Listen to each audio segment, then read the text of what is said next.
Bueno, yo creo que es como...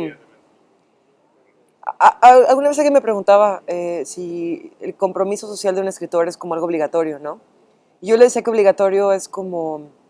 o el compromiso de referirte como a la realidad, ¿no? O de hablar del presente, o de alguna manera de escribir sobre el presente, escribir sobre la situación de tu país o de tu región. Y entonces yo decía, creo que obligación no es la palabra como adecuada, porque no creo que es algo que puedas evitar. O sea, incluso aunque tú prefieras evitar estos temas y prefieras dejarlos a un lado, no referirte a ellos, incluso esa ya es una decisión, incluso estética, ¿no? Y es política, por lo tanto.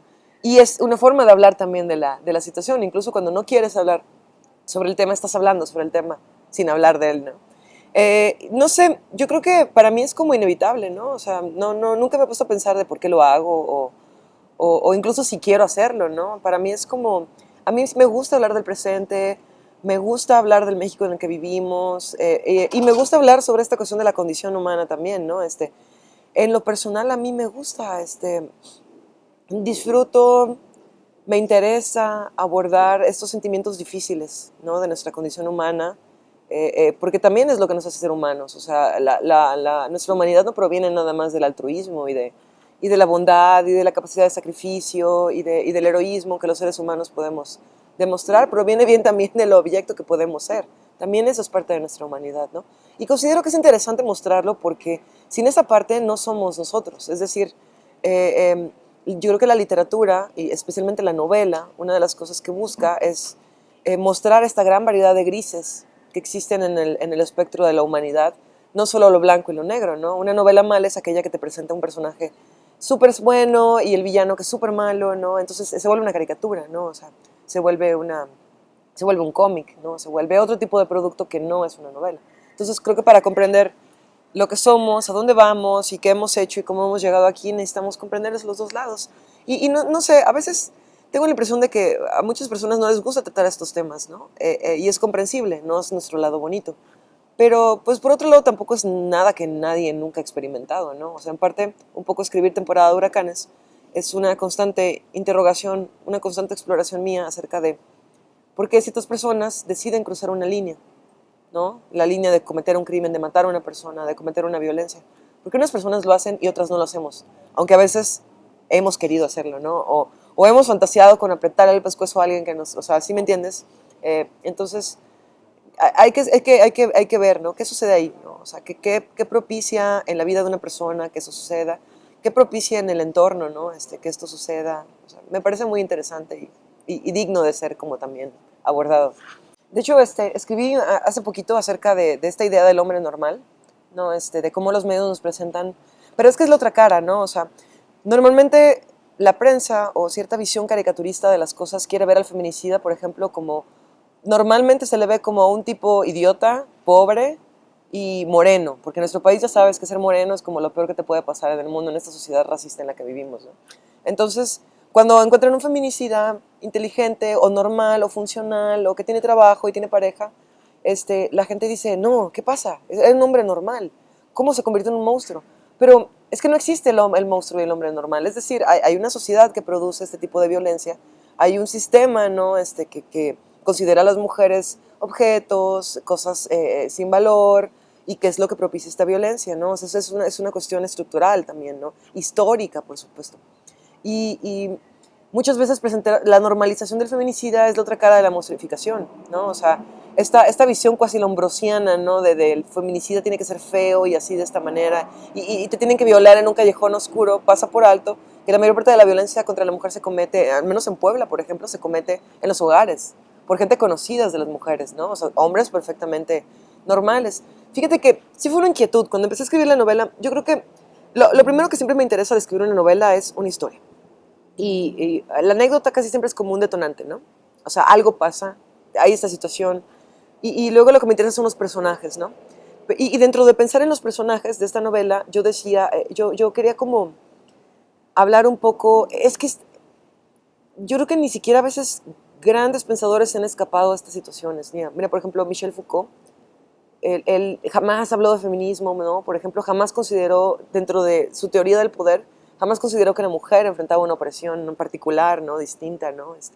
Él consideraba el abuso sexual como pues un suceso más de la vida de los pueblos, ¿no? O sea, no había esta empatía de él, ¿no? Y sin embargo, sus enseñanzas nos permiten, o sea, su desarrollo filosófico nos permite comprender hoy en día muchísimas cosas del discurso en los medios, por ejemplo, ¿no? Estos medios horribles que justamente tratan de normalizar, ¿no?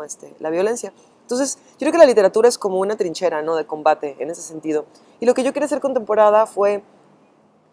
la novela empieza con un epígrafe, con un poema de Yeats, que habla acerca de una persona que se ha transformado y gracias a esa transformación ha nacido una nueva belleza, ¿no? Pero yo estaba hablando como en clave irónica acerca de cómo muchas veces el feminicidio para ciertos hombres se convierte en una suerte de rebelión, ¿ves? O sea, algo pasa en la vida de estos hombres que estalla, ¿no? Y quienes tienen más cerca son a las mujeres y por eso las asesinan, ¿no? En la novela resulta ser que el asesinato de la bruja acaba siendo una especie como de chivo expiatorio por toda la rabia que esta serie de chicos tienen acumulada dentro, donde pues la víctima más cercana que tienen ahí es esta persona y por eso acaban matándola, pero en realidad nunca hay un motivo como tal, así de directo, ¿no? Y yo quería jugar con eso, ¿no? Yo quería hablar de esa situación y quería mostrar cómo un crimen como ese puede suceder en nuestro país sin que haya ninguna consecuencia, sin que nada suceda, sin que todo siga igual, ¿no? O sea, con que todo siga igual. Y me interesaba también hablar de cómo estos crímenes no son ningún tipo de heroísmo de ningún estilo y no hay ninguna belleza en el crimen, ¿no? O sea, no hay nada bueno que salga de estos asesinatos. Sí, bueno, yo amo el lenguaje popular, ¿no? Para mí, que siempre he pensado que, o sea, el lenguaje de la gente, la manera en que la gente habla y las frases que usamos y las que reproducimos, ¿no? Como memes todo el tiempo, ¿no? Y que vienen a veces de mucho tiempo antes, tienen una sabiduría que a veces otro tipo de explicaciones mucho más racionales no pueden alcanzar, ¿no? Entonces, me gusta mucho incorporar cómo la gente habla en mis novelas. Y me interesa también como usar un lenguaje popular, yo diría incluso vulgar, porque me interesa que mis personajes puedan construir su mundo y su percepción de sí mismos y de lo que les rodea a través de sus propias palabras, ¿no? O sea, cuando yo decidí escribir esta novela, yo quería... Me costó mucho trabajo encontrar un narrador que pudiera como combinar esto, porque sí quería tener un narrador omnisciente, porque tiene muchas ventajas tener un narrador que está por encima de todo, que lo puede ver como desde cierta distancia y cierta altura, pero al mismo tiempo no quería dedicar nada más, no quería nada más tener un narrador que lo viera todo desde arriba, sobre todo porque mis personajes viven situaciones ¿cómo decirlo?, de marginalidad muy, muy cañonas. Entonces, yo no quería ser el escritor que escribe desde arriba acerca de estos personajes, ¿no? Yo como mujer universitaria, quería ver una ciudad criolla, no quería ¿cómo decirlo?, eh, que se pensara que yo estaba por encima de ellos, ¿no? Entonces, la idea era tener este narrador que fuera también capaz de estar al ras, ¿no? O sea, y de ponerme en el lugar de ellos y estar con ellos y sentir, y hacer sentir al lector, sobre todo, ¿no? En carne propia lo que esos personajes estaban viviendo, y eso no iba a poder hacerlo desde arriba, ¿no? Sí. No sé, fíjate, yo creo que la buena literatura, incluso si no es ficción, incluso hablando de literatura, por ejemplo, eh, em, pienso, por ejemplo, en Sangre Fría de Truman Capote y cómo él fue capaz de presentarnos a estos criminales que son personas que tuvieron vidas difíciles, súper horribles, ¿no? Que los dejaron marcados para siempre. Y sin embargo, tú ves el crimen que cometieron y piensas que es algo horrible también, ¿no? Entonces, esta capacidad que tiene Truman Capote y, bueno, muchísimos grandes escritores de mostrarnos... de lograrnos hacer empatizar con los personajes, ¿no? O sea, es decir, eh, poder entender de dónde vienen, pero al mismo tiempo no poder perdonarles lo que han hecho, ¿no? Y eso es algo que yo he tratado de conseguir, porque me parece que la única manera de darle dimensión a los personajes es tratando de que los lectores puedan encontrar algo de dónde agarrarse. Es decir, o sea, si tú lo que decíamos hace rato, ¿no? Si tú pones un personaje como un villano total, lo estás caricaturizando, ¿no? Eso no es un ser humano, una caricatura no es un ser humano, y un ser humano no es una caricatura, ¿no? Los seres humanos tenemos muchas dimensiones bueno, hasta Hitler pensaba que estaba haciendo lo correcto, ¿no? O sea, en la novela de su vida, Hitler pensaba que él era el héroe, ¿no? La novela los judíos, los gitanos, los romaníes, Hitler era el demonio mismo, ¿no? O sea, pero entonces mucho depende de cómo lo estés, desde qué espejo, a través de qué espejo o a través de qué lentes los estás observando. Y lo que tiene en temporada de huracanes es que como tienes varios personajes que están hablando desde su propia perspectiva, se puede como jugar a ir complementando a los personajes, ¿no?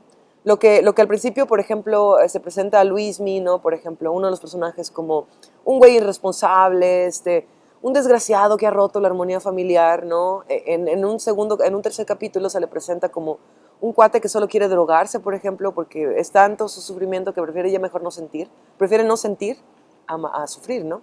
Y después lo ves como el salvador de una persona, y después lo ves como un objeto amoroso, o sea, es como